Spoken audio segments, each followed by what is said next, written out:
Evening, I'm Jeff Glor, and we're going to begin tonight with the controversy over an emergency. In dozens of cities on this President's Day, there were protests over the president's decision to declare a national emergency so money can be spent to build a wall on the southern border.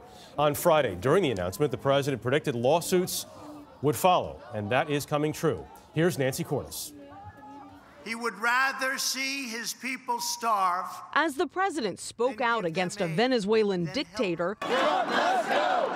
Trump must go! Protesters from Newark to Denver said he's the one overstepping his authority. We've got to keep fighting against this emergency! The president's emergency declaration also became the target of a lawsuit being filed by roughly a dozen states. The president admitted that there's not a basis for the declaration. He admitted there's no crisis at the border. I didn't need to do this. The declaration he signed on Friday enables Mr. Trump to redirect funds and seize property to build a border wall quickly.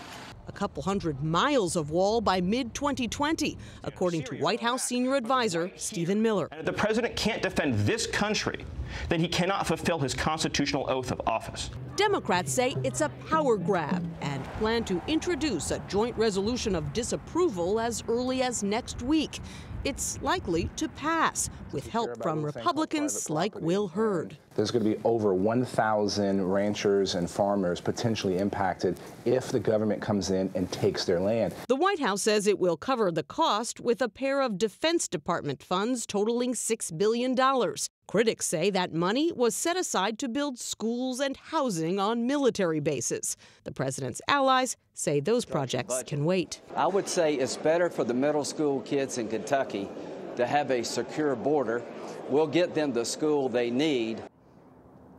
Even if the House and Senate pass that joint resolution aimed at repealing the president's emergency declaration, it's unlikely to do much more than send a message.